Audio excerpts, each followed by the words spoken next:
Ces programmes vous est proposé par PPC, bien plus que du ciment.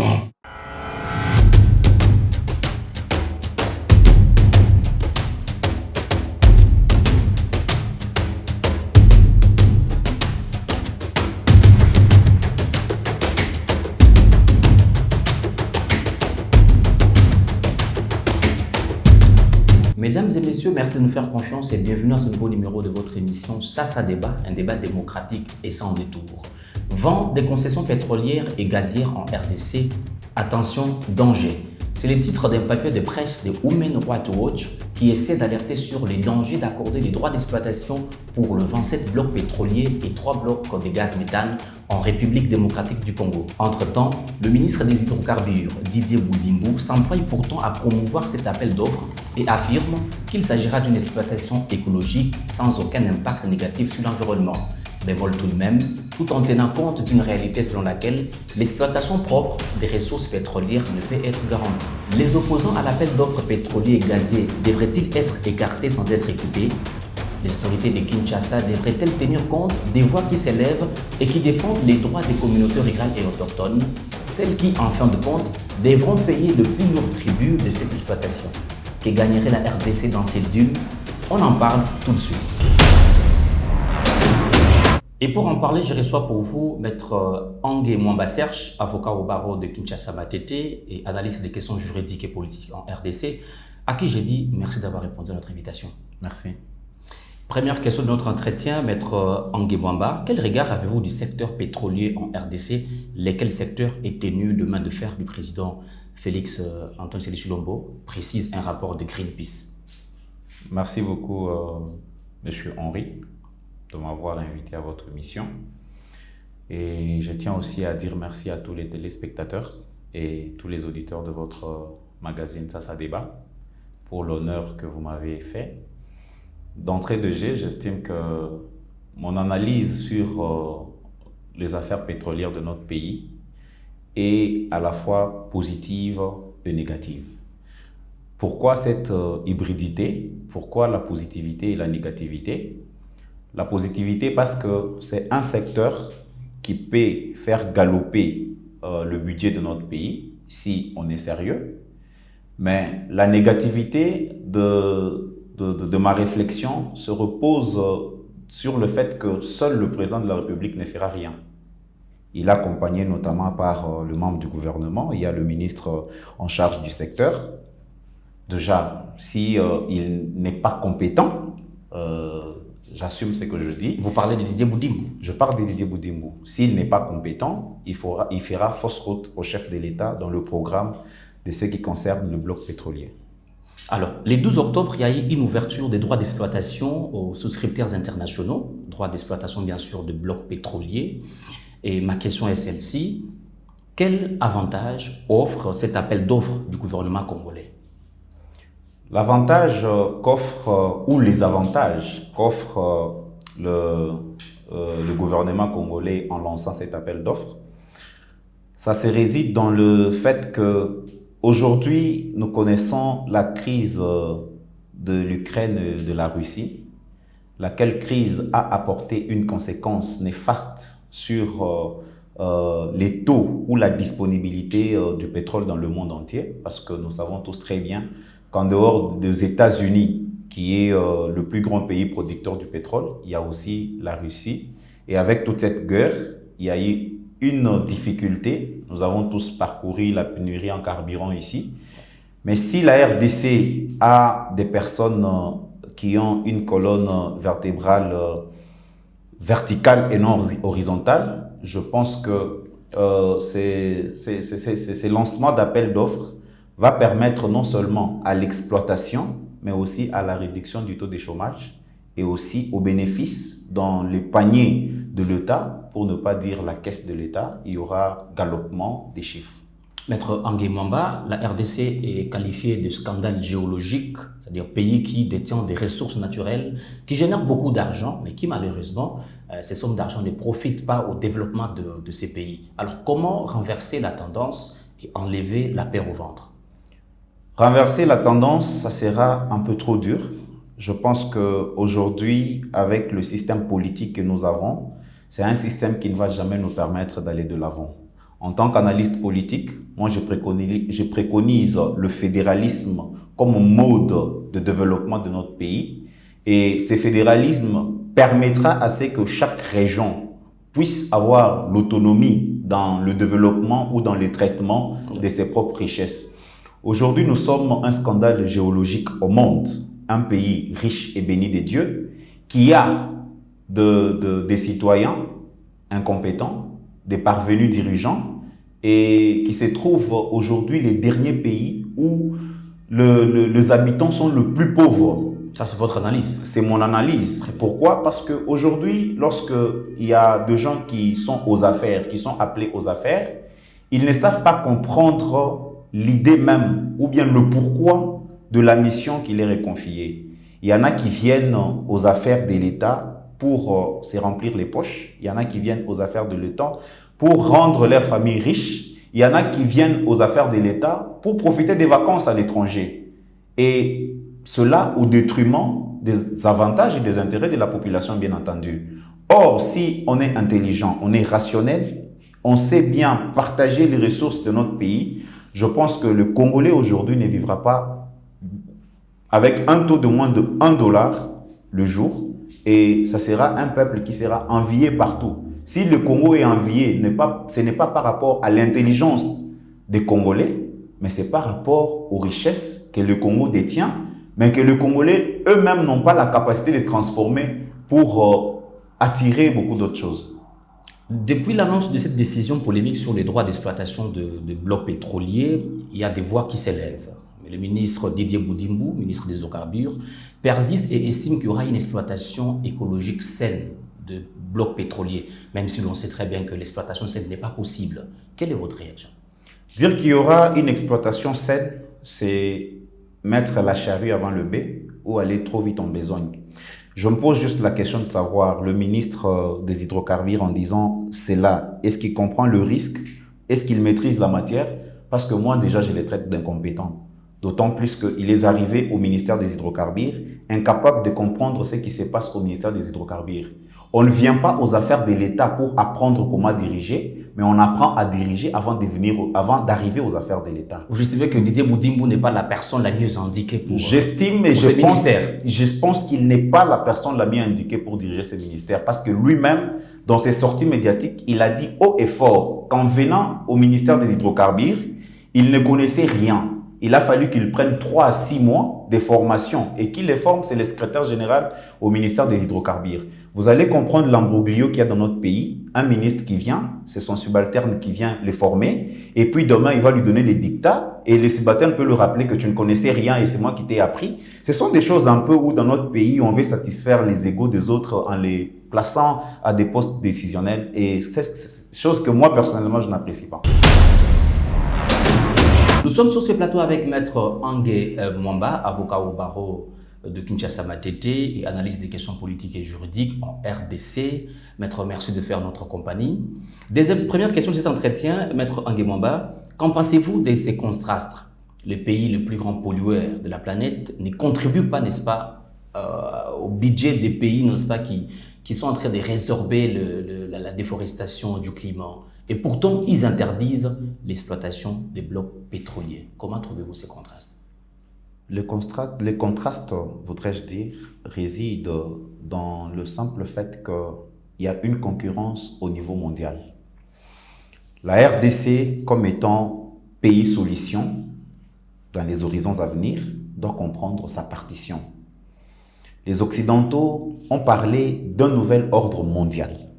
Dans le nouvel ordre mondial, la RDC doit prendre conscience à travers ses dirigeants qui doivent assumer les conséquences de leurs actes qu'ils sont en train de poser pour savoir quelle est la partition à faire jouer la République démocratique du Congo dans cette nouvelle ordre mondial. Il n'est pas question d'entrer dans cette nouvelle ordre mondial. Nous savons, bien entendu, les États-Unis polluent l'atmosphère à travers les exploitations, les industries, chose qui n'a jamais été faite au niveau de la RDC. La RDC aujourd'hui, avec sa démographie ou bien sa richesse en biodiversité, notamment ses eaux, sa flore et son faune, Les États-Unis, la plus grande puissance du monde, moi je m'en moque, estime que la RDC ne doit pas être autonome et ne doit pas faire des choses comme elle l'entend. Par contre, lorsque nous venons sur le plan de droit, nous sommes tous d'abord des États souverains. En tant qu'État souverain, par l'indépendance que nous avons acquise, nous sommes au même titre. En droit, il y a un principe de la non-immixtion dans les affaires internes de l'État. Ça veut dire, à partir du moment où la RDC est en train de prendre ses décisions, si elles sont pour l'intérêt du pays, même si ces décisions sont en défaveur de notre pays, c'est la RDC qui va en assumer les conséquences. La pollution atmosphérique qu'a causé les États-Unis aujourd'hui, vous savez ce que ça a causé sur notre planète et qu'est-ce qu'ils font à leur tour. Vous allez tous comprendre qu'aujourd'hui, le monde entier est en train de viser sur la RDC. Parce qu'ils se disent, si la RDC commence l'exploitation de ces blocs pétroliers, il y aura la pollution, il y aura diminution de son système écologique et ça aura d'impact sur le système solaire et sur l'atmosphère mondiale. Et préservons sa forêt pour le bénéfice des autres pays. Quand bien même cette forêt est au bénéfice des autres pays, mais la RDC n'en bénéficie pas. Parce que vous allez voir, lorsqu'on parle des COP27, machin, tout ça, au fait, la RDC n'a que miettes. Mais des pays qui ne contribuent à rien au changement climatique, ce sont des pays à qui on donne beaucoup d'argent, on fait beaucoup d'investissements, alors que la RDC reste cette petite fille de course qui vient derrière les autres pays, comme pour chercher comment se créer un chemin. Alors il est temps de comprendre que nous sommes responsables de notre propre sort.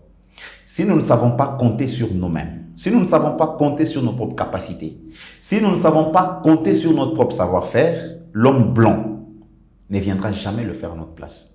Quand vous voyez l'homme blanc qui était chez lui venir en RDC, vous pensez qu'il vient pour mieux faire les choses, comprenez tout de suite qu'il vient pour son propre intérêt et pour l'intérêt de son pays.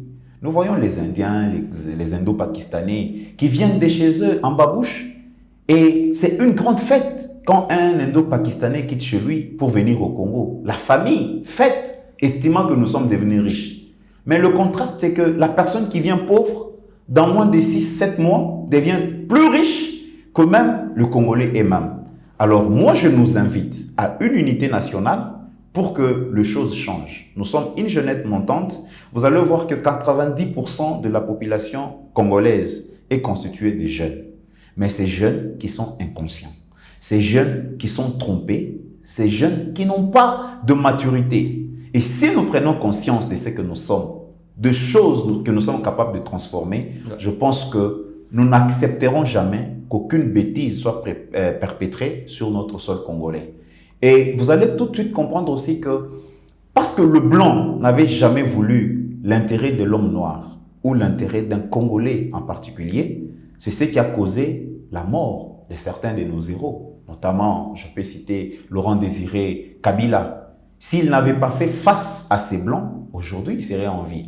Mais parce qu'il avait compris, on peut le suivre. À l'époque, nous étions des gamins. Mais aujourd'hui, intellectuels, nous pouvons les suivre à travers ces vidéos, ces conférences qu'il a eu à tenir avec sa base ou son précaré. Nous allons comprendre que, de par les mots qu'il était en train de dégager, c'était une bombe qu'il était en train de lancer aux Occidentaux et laquelle bombe devait agir avec beaucoup de retardement sur lui et il fallait l'effacer sur la carte géographique. Donc, selon vous, il faudra que la jeunesse puisse prendre conscience. Nous devons prendre conscience. Oui, mais il est aussi vrai que certains des blocs pétroliers proposés par le gouvernement congolais empiètent directement sur des zones protégées, notamment le parc de Virunga et de Upemba. Et cela a pour conséquence de produire des milliards de tonnes de carbone. Est-ce que, Maître Nguemaba, faut-il retirer le droit d'exploitation déjà donné aux souscripteurs internationaux ou il faut le maintenir? Bon, moi j'estime que c'est pourquoi j'étais en train de dire que une prise de conscience, il faut retirer. La prise de conscience va permettre de recadrer les choses. Ouais. Pourquoi recadrer les choses? Il ne faut pas faire de choses par sentiment. Il Il ne faut pas voir la passion dans ce qu'on est en train de faire, une passion charnelle pour satisfaire ses égos. Vous comprenez? Aujourd'hui, le président de la République, quand bien même les gens le tiennent responsable de l'action gouvernementale, parce qu'à la fin, tout le monde crie, c'est Tshisekedi, c'est le président de la République qui doit justifier son bilan, oubliant que c'est le Premier ministre qui est appelé à justifier le bilan.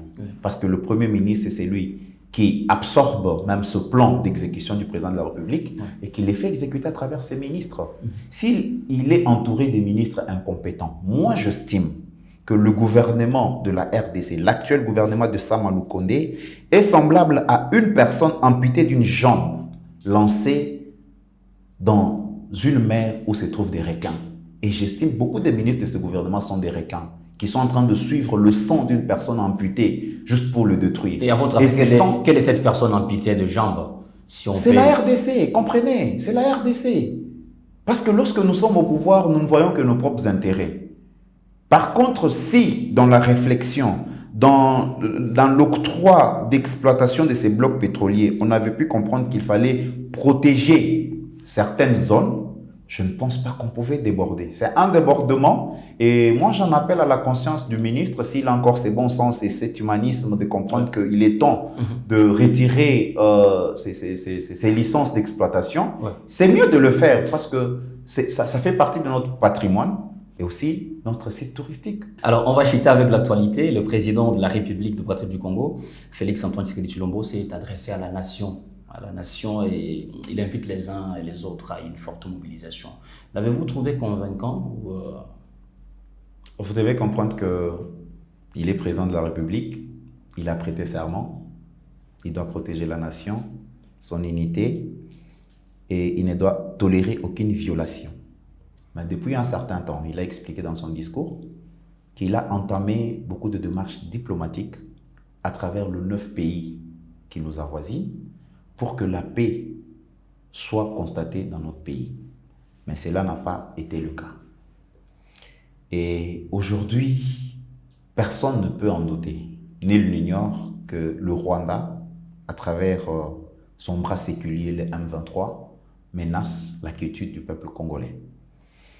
Et au regard de nos divergences politiques, au regard de nos divergences claniques et tribales, nous sommes appelés d'abord à être un seul peuple. Nous devons être unis et indivisibles. Moi, je déplore le peuple congolais parce que le Congolais ne sont congolais que lorsque l'équipe nationale joue. Là, nous sommes tous congolais. On ne sait pas voir qui est de tel parti politique, qui est de telle tribu, qui est de tel clan. Mais si nous estimons que devant l'ennemi, c'est un ennemi commun, parce que nos frères de l'Est ne sont pas différents de nous. Si aujourd'hui nous pouvons rouler carrosse avec beaucoup d'inquiétude et de tranquillité, je ne vois pas pourquoi le peuple qui se trouve à l'Est de notre pays doit être inquiété et être dans la turbulence. Par contre, l'appel du chef de l'État vient au bon moment. Il est question que nous soyons tous unis. Unis pour soutenir notre FARDC afin de vaincre l'ennemi. Il a lancé l'appel pour demander à tous les jeunes souciés qui ont vocation d'intégrer l'armée.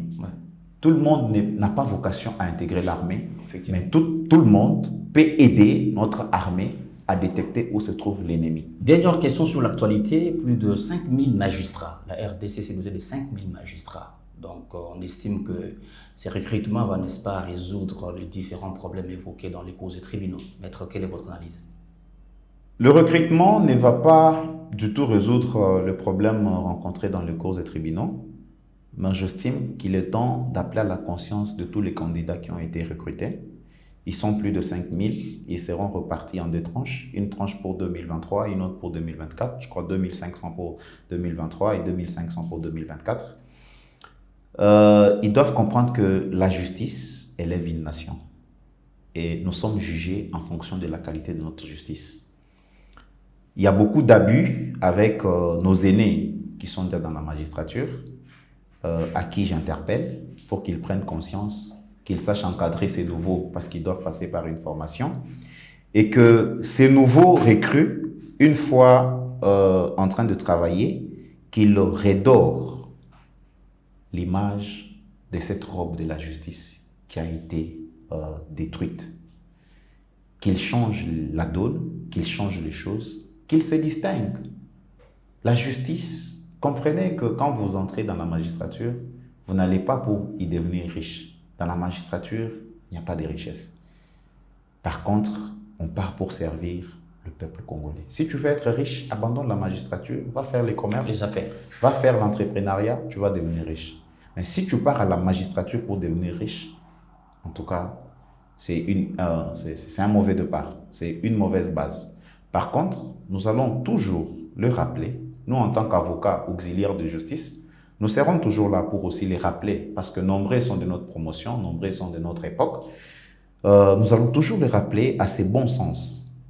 Ils doivent tenir compte du serment qu'ils vont prêter et le respecter scrupuleusement. Et ils feront justice. Et au moins, ils feront des choses autrement. Nous sommes une nouvelle génération qui a une nouvelle énergie avec de nouvelles potentialités. Nous sommes appelés à faire des choses autrement, en voyant les choses autrement. Comprendre la vision. Comprendre la vision, ce n'est pas seulement rester hypnotisé par les dires d'une certaine catégorie de personnes, mais comprendre ce qu'il y a de droit et ce qu'il y a d'équité et dire le droit là où il faut dire le droit. Charger là où il faut charger, décharger là où il faut décharger. Ne pas être assévi par l'amour de l'argent, c'est ce qui amène beaucoup de magistrats à commettre des bêtises et des bavures. Maître Angué Mwamba Serge, aujourd'hui reçu par Sasa Débat, avez-vous un mot à l'endroit de cette structure qui vous accueille? Je n'ai pas grand-chose à dire, seulement je suis content du cadre et je pense que ça ne sera pas la première fois et ça ne sera pas aussi la dernière fois. C'est la première fois, mais ça ne sera pas la dernière fois. Et je veux juste exhorter les membres de Sasa Débat de continuer à travailler avec beaucoup de professionnalisme et aussi qu'ils soient à la guette de l'excellence dans leur travail, parce que l'excellence apporte tout ce qu'il y a de bonheur. Merci beaucoup, maître. C'est moi qui vous remercie. C'est la fin de votre émission Sasa Débat, mesdames et messieurs. Réalisation et supervision, John Daniel Kassalou. Henri Guindou vous fixe rendez-vous la semaine prochaine avec le même plaisir. N'oubliez surtout pas de visiter notre site internet www.sasastudio.net.